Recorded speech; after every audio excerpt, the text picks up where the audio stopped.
to it. You don't know who you are without it.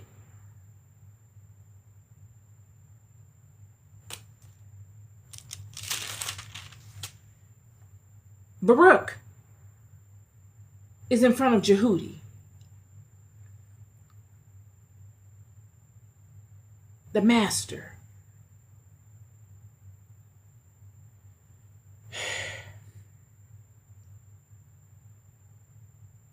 And Jehudi says, sit down now. And well, he sends him, he takes Baruch in front of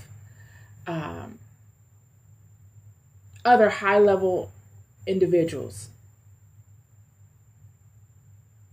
The inner chamber, the chamber of people that most people don't see. Baruch now goes before them because they know that Baruch is worthy to come before them. I'll justify that in 1 second. And they said unto him, sit down now and read it in our ears. So Baruch read it in their ears. Now it came to pass, when they had heard all the words, they were afraid, both one and other, and said unto Baruch, we will surely tell the king all these words. They're scared. And they asked Baruch, saying, tell us now, how didst thou write all these words at his mouth?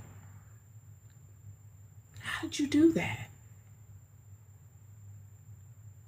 Surely writing was not common like it is nowadays back in ancient times. Everybody didn't write. But Baruch was a scribe. They knew he could write. A scribe is a recorder, a writer, journalist, documenting information, categorizing information, and keeping it. Why would they ask him, how did you write this? They know he can write. They asked him this because of the language in which he wrote. Baruch is writing in hieroglyphs.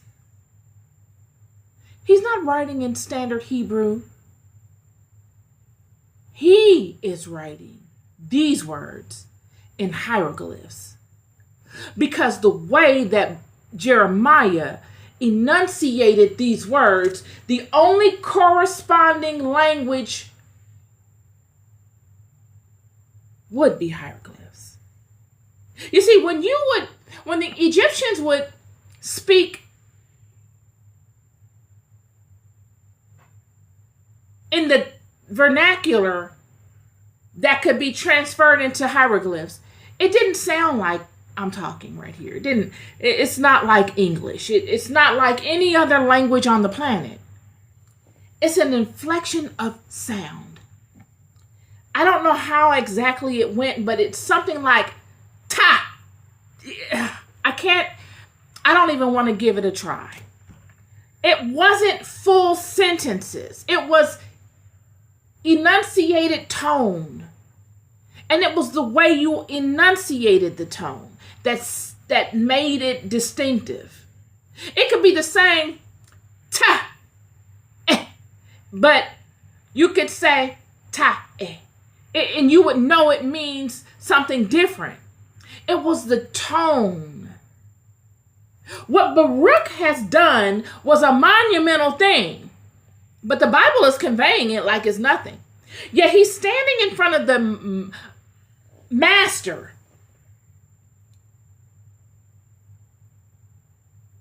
Jehudi is the master of linguistics.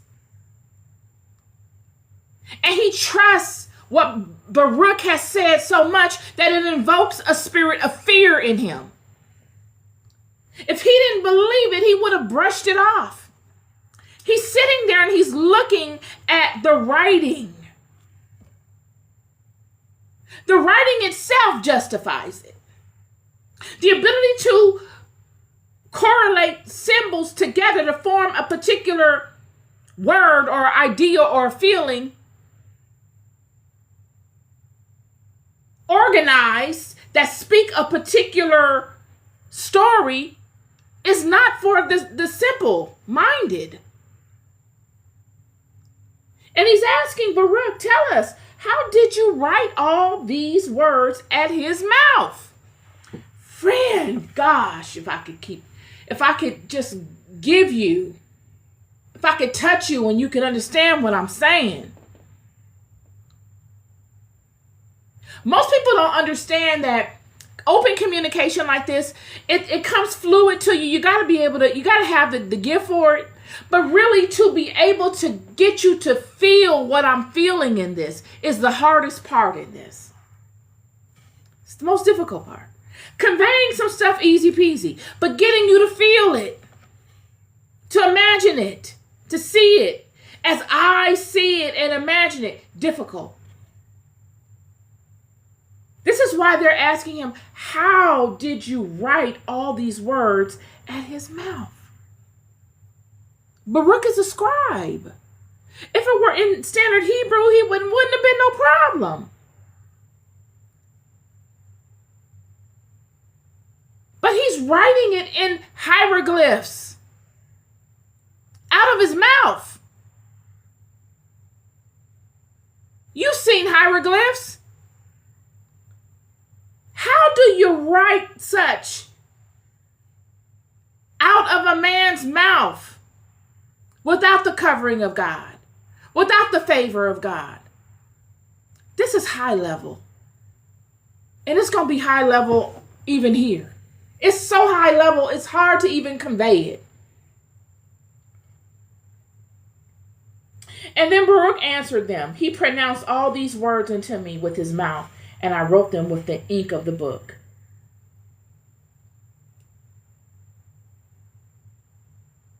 Friend, Baruch just added another level of complexity to an already complex situation. He says, he pronounced. This is how I know it's hieroglyphs. Ta, te, tek. He pronounced. He didn't say he said. He said he pronounced all these words unto me with his mouth. And I wrote them with ink in the book. No room for error. They're looking at this book and they're saying, he didn't scratch nothing out.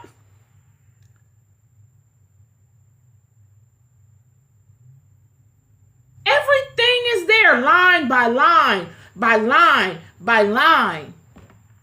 Speaking of the fullness of a story through symbolism. Symbolism so clear that anybody could read it.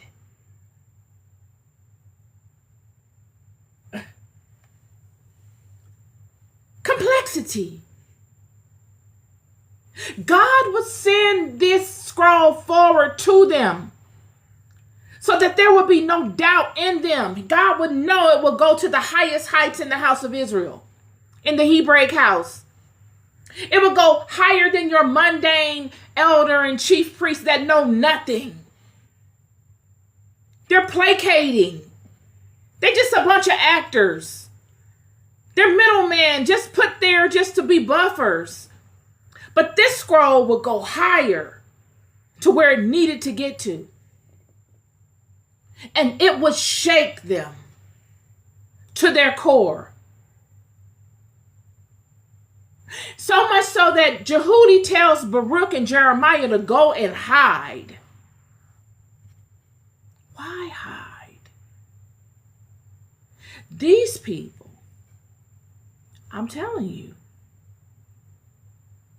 created those that would wage war on their behalf on sight. They don't have a conscience. They don't have a soul. And they don't have any karma. They thought that they would create a master species to do all of their wickedness for them. And it will work for a little while. Jeremiah is hiding because of this. and many other things. The evil spirits that inhabit this realm that will come after you. When one comes forward with the truth of God that challenges their system. Because consciousness always wants to protect itself. It does not want to be annihilated. That's the fundamental rule to this game. Whether you got a soul or you don't. If you are conscious, self-preservation is the first law. That is the first law of nature.